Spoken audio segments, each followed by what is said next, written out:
তারপর কেমন কাটলো ভ্যালেন্টাইন্স ডে? কয়েকজন আমাকে ডিএম করেছিল যে দাদা কিছু একটু বলো। তাই বলছি আমি, এই যে আমরা ভ্যালেন্টাইন্স ডে সেলিব্রেট করি, ঠিক আছে, কেন করি, মানে এটার পেছনে স্টোরি কি রয়েছে? আমার মনে হয় অনেকেই জানো তোমাদের মধ্যে যে কেন আমরা সেলিব্রেট করি এই দিনটাকে, বাট অনেকেই জানো না, তো তাদের জন্যই পার্টিকুলারলি এই ভিডিওটা আমি বানাচ্ছি। আর 3rd সেঞ্চুরির কথা, রোমের তখন একটা, সেখানে যে রাজা ছিল ক্লডিয়াস, ক্লডিয়াস দ্য 2nd, হিস্ট্রিতে পড়ে থাকবে। তো সেই রাজার এটা মানে চিন্তা ভাবনা ছিল যে যেই সোলজারগুলো ম্যারিড, যাদের বিয়ে হয়ে গেছে, সেই সোলজারগুলো ফাইট করতে পারবে না বেশি ভালো করে, সেই ডেডিকেশনের সাথে ফাইট করতে পারবে না কান্ট্রির জন্য। আর সে দিনে রাতে অ্যানাউন্স করে দিল যে না, এখন থেকে কোনো ইয়াং কাপল কেউ বিয়ে করতে পারবে না, কোনো সোলজার বিয়ে করতে পারবে না। তো যেটা আমাদের এই যে ভ্যালেন্টাইন, যে ব্যক্তি যার জন্য আমরা এই দিনটা সেলিব্রেট করি, তো সে ছিল একজন সেন্ট, ঠিক আছে। তো সে কি করলো, সে ওটা অপোজ করলো, আর সে লুকিয়ে লুকিয়ে, যেহেতু সে সেন্ট ছিল, সে লুকিয়ে লুকিয়ে ইয়াং কাপলসের বিয়ে করানো স্টার্ট করলো। এমতো অবস্থায় রাজা জানতে পারলো ব্যাপারটাকে।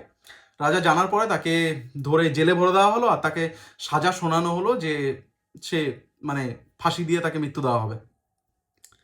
এবার সেই ভ্যালেন্টাইন, সে যখন জেলে, তখন সে জেলারের মেয়ে তার প্রেমে পড়ে, তার জন্য একটা লেটার লেখে। আর লেটারের একদম লাস্টে লেখে, ফ্রম ইয়োর ভ্যালেন্টাইন, যেখান থেকে আমরা এই ভ্যালেন্টাইন্স ডেটা মানে পার্টিকুলারলি সেলিব্রেট করি। সেই দিনটা ছিল 14 ফেব্রুয়ারি, যেদিন তাকে ফাঁসি দেওয়া হয়। তো it's not just about love, it's also about sacrifices. সে কতটা স্যাক্রিফাইস করেছিল একবার ইমাজিন করো তার সিচুয়েশনটা, যেখানে দাঁড়িয়ে সে গোটা সমাজের আগেনস্টে গিয়ে সে এত বড় স্টেপ নিয়েছিল। আর যদি বলো আমার কথা, যে আমি লাভের ব্যাপারে কি বলবো, বা মানে আজকালকার আমি এটা শুনেছি অনেকে, যে love is somewhere down the line compatibility, যে কারোর সাথে যদি আমার ভাইব ম্যাচ করছে, কেউ কফি পছন্দ করছে তো আমাকেও কফি পছন্দ করতে হবে, কেউ চা পছন্দ করছে তো আমাকেও চা খেতে হবে তার সাথে। Love is not about compatibility. আর কম্প্যাটিবিলিটি কি হয় বলো তো? কম্প্যাটিবিলিটি লাভের একটা অ্যাচিভমেন্ট। যখন তুমি কাউকে ভালোবাসবে না, তখন কম্প্যাটিবিলিটি আপনি আপ চলে আসবে, তার জন্য তুমি আপনি আপ স্যাক্রিফাইসেস করবে।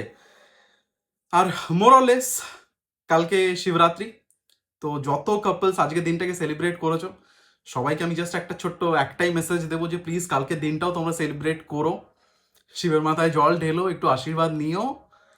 আর যারা সিঙ্গেল রয়েছো পার্টিকুলারলি, তাদেরকে বলবো সিঙ্গেল থাকো, সতর্ক থাকো, ভালো থাকো, আর ওয়েট করো, আরেকটা ভ্যালেন্টাইন্স ডের জন্য ওয়েট করো, পেয়ে যাবে, আর পেয়ে যাবে, অত চিন্তা করো না, পেয়ে যাবে।